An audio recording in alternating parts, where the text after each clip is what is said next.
Christ doit occuper dans la vie et l'expérience du croyant la première place. Il a la prééminence dans l'œuvre et le message du chrétien. La vie et l'expérience sont antérieures, tandis que l'œuvre et le message sont extérieurs.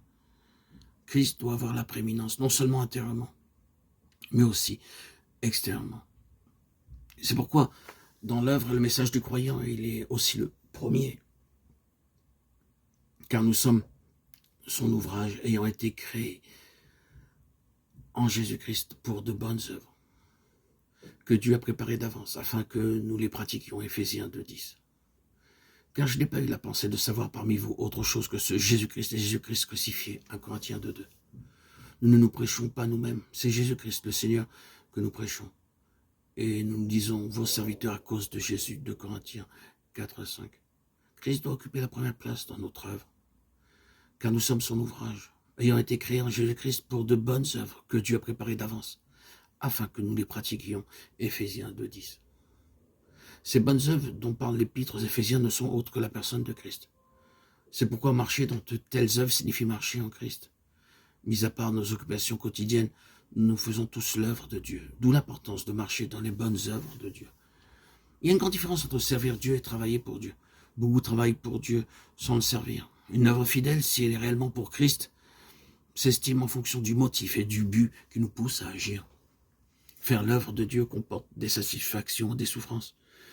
Bien que toujours difficile, elle offre des temps de prospérité. Elle possède un certain intérêt et une attirance. Fréquemment, nous œuvrons par intérêt et non pour Christ. Beaucoup courent ici et là pour gagner une réputation dans l'œuvre. Certains fournissent même un énorme travail, mais en réalité, ils n'ont pas servi Dieu. D'éternité en éternité, Dieu œuvre pour donner à son Fils la prééminence. C'est pourquoi nous devons aussi travailler pour Christ. À moins d'une purification de nos mobiles et de nos intentions, la bénédiction de Dieu ne pourra pas nous être accordée. Nous travaillons pour Christ et non pour les pécheurs. La mesure de Christ dans nos œuvres déterminera la mesure de notre succès. Puissons-nous, au début de toute œuvre, permettre au Saint-Esprit de sonder nos pensées et les intentions de nos cœurs pour qu'il nous aide à discerner ce qui procède de l'esprit ou de l'âme. Nous ne devons pas œuvrer pour notre croissance, pour notre groupe ou même pour notre enseignement préféré, mais nous devons travailler uniquement pour Christ. Nous nous réjouissons là où Dieu obtient quelque chose. Nous sommes heureux partout où il gagne du terrain, même si ce n'est pas le résultat de notre travail. Nous ne voulons pas préserver notre enseignement, mais sauver les pécheurs, ne pas faire plaisir à nos cœurs, mais simplement satisfaire le cœur de Christ. Partout où nous prospérons, où nous accroissons pour nous-mêmes, le Seigneur sera empêché d'agir et nous souffrirons des pertes.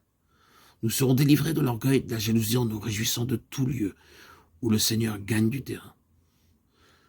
Nous associons beaucoup trop fréquemment notre gloire à celle de Dieu, mais Dieu sauve les âmes pour l'intérêt de Christ et non pas par égard pour nous. Selon ce que dit la parole, Paul a planté et Apollos a arrosé, mais c'est Dieu qui fait croître.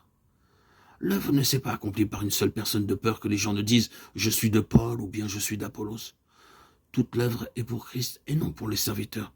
Pour donner une image, nous sommes comme du pain dans les mains du Seigneur. Après avoir mangé, les gens remercient celui qui donne le pain et non le pain lui-même. Du début à la fin, l'œuvre est pour Christ, jamais pour nous-mêmes.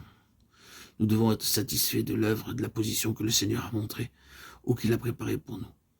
Nous ne devons pas nous glorifier de ce qui a été fait dans les limites assignées à d'autres. 2 Corinthiens 10, 16. Combien nous aimons déserter notre champ et fouler le terrain assigné à d'autres.